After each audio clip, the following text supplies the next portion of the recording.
Assalamualaikum warahmatullahi wabarakatuh. Waalaikumsalam. Waalaikumsalam warahmatullahi wabarakatuh.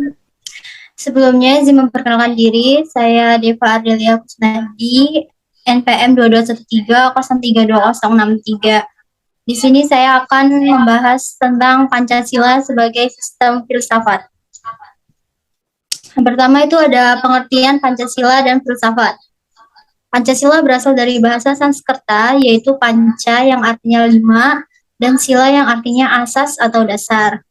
Pancasila merupakan dasar negara Indonesia yang mempunyai 5 sila. Ibarat suatu bangunan negara kesatuan Republik Indonesia didirikan di atas suatu fondasi atau dasar yang dinamakan Pancasila yang terdiri dari 5 dasar atau 5 asas.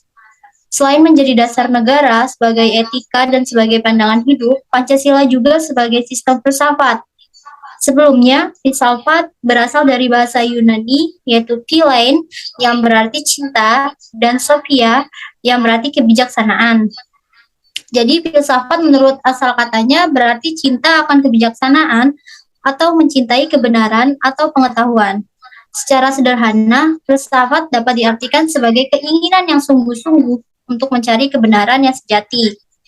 Jadi Pancasila merupakan filsafat negara yang lahir kolektif ideologi cita-cita bersama dari seluruh bangsa Indonesia dikatakan sebagai filsafat karena Pancasila merupakan hasil perenungan jiwa dengan mendalam yang dilakukan oleh para pendiri bangsa Indonesia, kemudian dituangkan dalam suatu sistem yang tepat. Terus selanjutnya ada Pancasila sebagai suatu filsafat. Pancasila dikatakan sebagai filsafat karena Pancasila merupakan hasil perenungan jiwa yang mendalam yang dilakukan oleh founding father kita yang dituangkan dalam suatu sistem. Filsafat Pancasila memberi pengetahuan dan pengertian ilmiah yaitu tentang hakikat dari Pancasila. Sebelum itu, pengertian dari sistem itu sendiri adalah suatu kumpulan atau himpunan dari suatu unsur, komponen, atau variabel yang terorganisasi, saling berinteraksi, saling tergantung satu sama lain, dan terpadu. Dari situlah Pancasila bisa dikatakan sebagai satu sistem filsafat, di mana Pancasila menjadi satu kesatuan bagian-bagian, yaitu sila-sila Pancasila. Tiap sila Pancasila mempunyai fungsi sendiri-sendiri. Tiap sila Pancasila tidak dapat berdiri sendiri dan tidak saling bertentangan, dan keseluruhan sila Pancasila merupakan suatu kesatuan yang sistematis atau majemuk tunggal.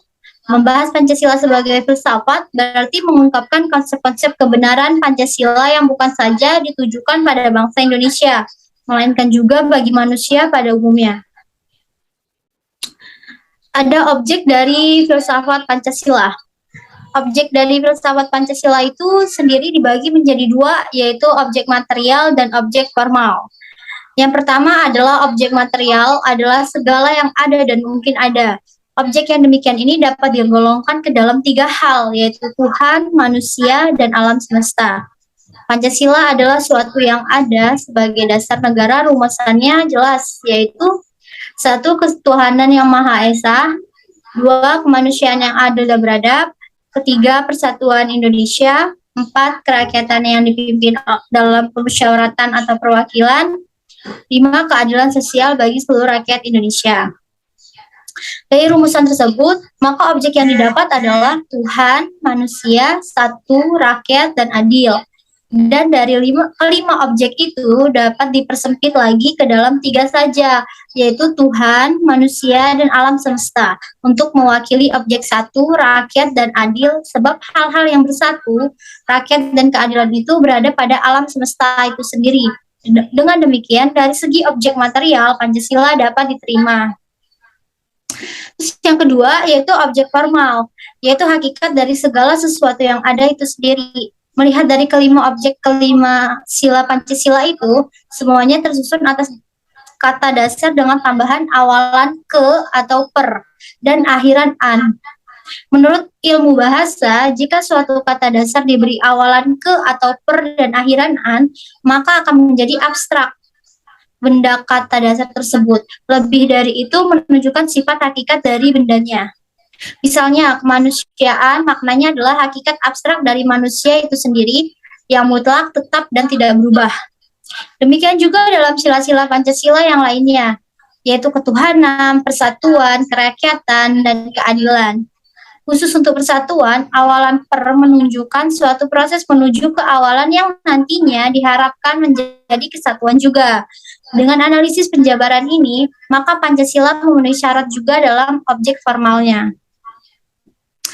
Kemudian ada Pancasila melalui pendekatan dasar ontologis, epistemologis, serta aksiologis.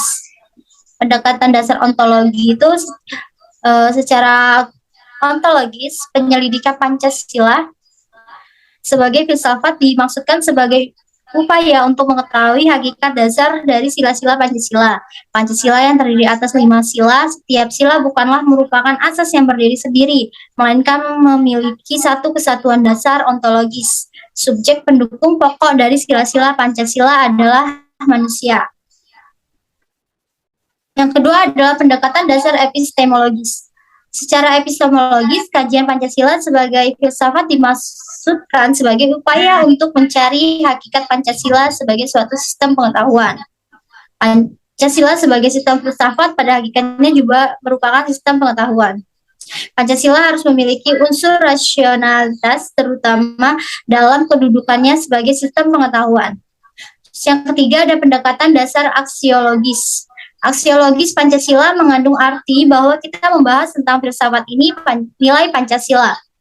Istilah aksiologis berasal dari kata Yunani aksios yang artinya nilai, manfaat, dan logos yang artinya pikiran, ilmu atau teori. Sila-sila Pancasila sebagai suatu sistem filsafat memiliki satu terkandung dalam Pancasila. Nah, contoh kasus, analisa, dan solusi. Contoh kasusnya tuh kayak contohnya pembunuhan satu keluarga di Sumatera Utara pada tanggal 22 Oktober 2018, dugaan motif dengan hingga 6 orang diamankan polisi. Analisa masalah dari teori filsafat Pancasila mengenai kasus tersebut, itu pertama bahwa kasus pembunuhan satu keluarga ini merupakan pelanggaran sila pertama, yaitu ketuhanan yang Maha Esa. Dalam sila ini juga dijelaskan bahwa manusia sebagai umat beragama tidak diajarkan untuk membunuh sesama manusia, melainkan untuk hidup rukun antar umat manusia dan saling mengasihi, menghargai satu dengan yang lain, serta saling bertoleransi bagi setiap umat beragama. Kedua, kasus pembunuhan tersebut juga melanggar sila kedua, yaitu kemanusiaan yang adil dan beradab.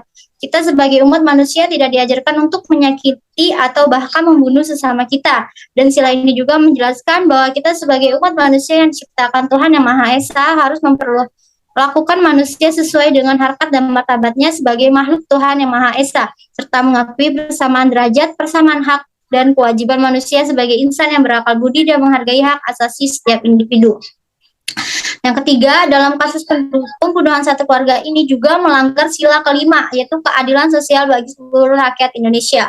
Pada sila ini pun sudah dijelaskan bahwa kita sebagai bangsa Indonesia menekankan keadilan sosial yang merata bagi seluruh rakyat Indonesia. Dalam hubungan mengenai kasus pembunuhan tersebut adalah pelaku telah melanggar nilai-nilai keadilan karena pelaku telah tega menghabisi rekan kerjanya sendiri tersebut secara sadis dan tidak punya sikap adil bagi korban yang telah dibunuh.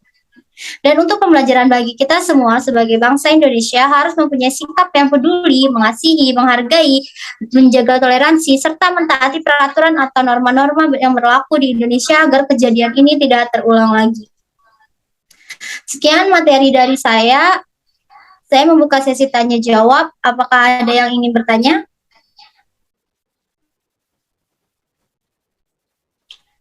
Saya rasa cukup. Terima kasih. Saya ucapkan wassalamualaikum warahmatullahi wabarakatuh. Waalaikumsalam warahmatullahi wabarakatuh.